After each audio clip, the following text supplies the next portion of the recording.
Greetings and salutations, amateur historians, bored teenagers, and everything in between. My name is Mado. Today, we're talking about the Cuban Revolution. If you enjoyed this video, make sure to like, comment, and subscribe with notifications. So, enjoy. To truly understand the Cuban Revolution, we have to start at the beginning, which means we should start at the Big Bang. But that's impractical. So the next logical place to start is when the alien lizard hybrids program the Earth update of the simulation. But I'm not your crazy uncle. So, the only other option is the year 1898. The Spanish-American War happened that year, the United States' 54th major war. At least I think so. I just recently learned how to count. When the United States ran out of space on the continent to do all the American things, like BBQs, getting into a duel with your crazy uncle, and other things that will probably get me demonetized. So, the next reasonable place to go is the entire galaxy! Unfortunately, until we can break the light barrier, that seems rather difficult. Ah, must be my dealer. Yeah? Wait a minute, you're not my dealer, you're William McKinley. Oh, nice one, bro, that'll get him. The good old using obliterated marine vessels as an excuse for war maneuver. I like it. By the way, you might want to invest in a bulletproof vest. Later, Spain owned a lot of islands that the US wanted, and one of those was Cuba. Because the US spends all of its money on useful things like Stinger missiles, nuclear submarines, and Apache helicopters, while Spain spends its money on useless things like healthcare, America won and took control of Cuba and other islands that I don't care about for the sake of this video. However, Cuba had been fighting for its independence from Spain well before the Americans came in, going back to the 1870s. During the 10 Years' War, Cuban guerrilla fighters called Dummies? Alright, listen, I didn't pay attention in Spanish class. Fought for autonomy. And later, in 1892, Jose Marti founded the Cuban Revolutionary Party to fight for independence. US interest had also existed prior to 1898 because of course they did. Something about sugar. I didn't read about it. Instead, I skipped right to the war. Like your history teacher who barely made it to the 1960s before the school year ended and then said, oh, you'll learn about it next year, when in reality, you won't learn it next year because you dropped out of school and disappointed your parents. Sorry, where was I? Right. US sugar tycoons bought up large plots of land in Cuba after the 10 Years' War. Changes to sugar tariffs play a role in the 1895 revolution. Grover Cleveland wants to stay neutral, but he had to stick to his tradition of skipping every 4 years. So then William McKinley was like, suck on my freedom, and declared war on Spain. You got that? Alright, good. The test is tomorrow. Although the US was only in complete control of Cuba for 3 years, they managed to change a lot. If there's one thing the US is good at, it's toppling regimes, handpicking their own government, and inevitably becoming 25% responsible for a civil war. Just guess this general region of the world. In 1900, there was a constitutional convention held where they wrote fanfics, the cookbook your mom uses, and apparently they found time to write a constitution. The next year, which I believe was 1901, I'm not sure though, I was busy writing fanfics in my math class, the Platt Amendment was enacted, which stated that, let me put on my wealthy American bureaucrat voice, the United States has the right to intervene militarily if it felt that Cuban independence was threatened. Now, if you'll excuse me, I've got to pack my bags before the CIA gets me. Now, Paul, here I come! In May 1902, the general of the Cuban forces during the 10 Years' War, Thomas Estrada Palma, became the new republic's first president. Over the next year, they worked out a bunch of business agreements that I find incredibly boring. However, something that would eventually end up being very important was the lease of Guantanamo Bay, which was later constructed into a naval base and camp, but not the fun type of camp. I mean, as long as you don't enjoy being waterboarded. By the way, you remember that government I was talking about? It lasted a whole 3 seconds. 3 seconds longer than it takes me to lose all faith in humanity when I open Twitter. So Teddy Roosevelt and his absolute monster stick send the 18-plus Boy Scouts to occupy Cuba, and another time in 1912, and another time in 1917. Alright, listen, can you really blame the military for going on a family vacation to a small Caribbean nation every once in a while? Who wouldn't do that? Well, I wouldn't because I'd be breaking international law, but most people would do that. Fulgencio Batista was just like every other dude. He golfed, he partied, he played Mario Kart, and he propped up multiple Cuban puppet governments. Well, I guess depending on the state of the neighborhood you live in, that could be considered normal. Ha! Joke's on you, George! My house still has 3 windows left!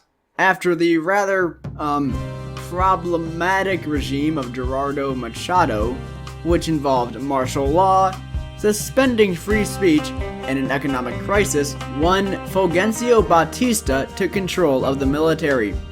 Born in 1901 in Cuba's Oriente province, he quickly became estranged with his father, who fought in the Cuban War for Independence and worked for the United Fruit Company. Which, you should just look it up.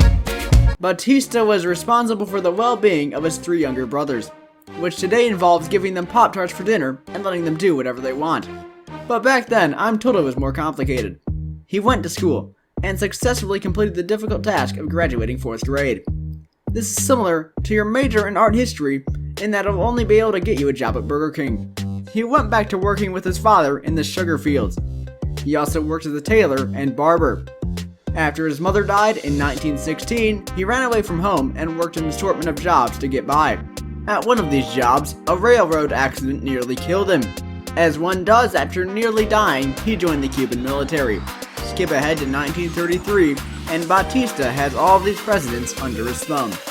It goes Carlos Manuel, oh he's gone. Next we have Ramon Grau San Martin, oh he's gone. Next we have Carlos Mendieta, then Jose Barnet, oh he's gone already. Hey, Federico Laredo served for 4 years. What's up, Miguel? Oh, motherfucker. You know what? Fine, I'll do it myself. Batista ran for president in 1940, beating Ramon Grau San Martin. Under his administration, a new constitution was written, which, despite the circumstances, was, how do I say this without pissing someone off? It had relatively new ideas. It proposed that the government should intervene in the economy and social safety nets should be in place. Like your grandparents when it dropped below 60 degrees, Batista left Cuba in 1944 and vacationed in Florida, and was replaced by Grau. Then came Sacares. Then, in 1952, Batista came back, but then he lost the election. So he threw a hissy fit, shot his gun in the air, and yelled, "I won because I said so," and went on to do all the typical dictator things, like censoring the press, running illegal gambling rings, posing like a Marvel superhero before a fight scene, and getting overthrown. After Fidel Castro lost his chance at a seat in Congress, he decided that the Moncada Army barracks were due for a renovation. So he borrowed some machine guns from his college buddies, which is foreign to me as an American, because we get M4A1s in our McDonald's Happy Meals. He then hid the ammunition and weaponry in his sister's house, who I'm sure wasn't the least bit suspicious. For a year, while he gathered 200 young Cubans who had to pay off their student loans one way or another. Around 5 a.m. on July 26, 1953, they arrived at the barracks and got arrested. But then Batista lost his meds in between the couch cushions, so he released a bunch of political prisoners, including Castro. The Castro brothers left for Mexico, where they met Ernesto Che Guevara. Politically active from youth, Guevara traveled around South America before ending up in Guatemala and witnessing the totally not CIA-backed coup of its government. Alright, you can put the gun away now. The harsh conditions he witnessed pushed his political views further to the left. After the revolution, he took point on transforming Cuba into a communist state, including acting as an ambassador to the Soviet Union. He wrote Guerrilla Warfare for Dummies, stirred up a revolution in the Congo, tried to do the same in Bolivia, and forgot rule number 1 of his book, Don't Get Executed. After forming a small army, Fidel, his brother Raul, and Che headed back to Cuba. Only 12 men escaped to the Sierra Maestra Mountains, where they started a campaign of guerrilla warfare as the 26th of July movement. Come on, you guys couldn't come up with any better name than that. I get it was meant to commemorate the failed attack on the army barracks, but anything. Castro and friends. planes, trains, and a SAM turret. Castro and friends too were in deep crap now. The RX then bros. After this, the island collapsed to a state of civil war. The Revolutionary Directorate launched an insurrection at the presidential palace in Havana. That failed.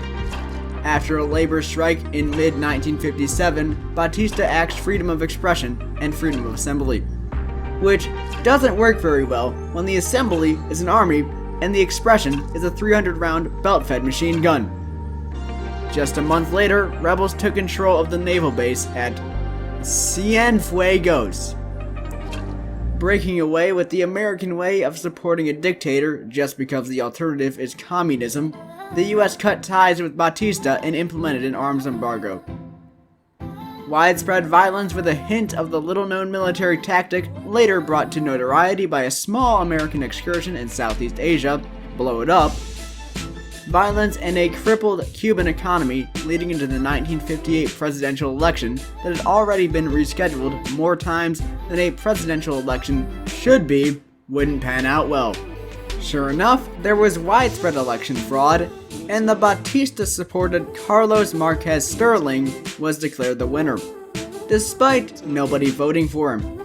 And despite all that American intervention, Cuba did not adopt the system that allows the candidate with fewer votes to win. This was the beginning of the end for Batista. Public support for the regime diminished. Rebel forces continued to capture territory. Che Guevara's forces captured a train full of guns and ammunition, generally considered necessary to win a war. And on January 1st, 1959, Fulgencio Batista woke up, huffed a gallon of paint, downed 3 raw eggs, and moved to the Dominican Republic. But then he realized he didn't like it there, so he moved to the Madeiras. As for Castro, he got all caught up in killing, ending the world, and nearly getting assassinated by the CIA. 638 times. I hope you enjoyed this video.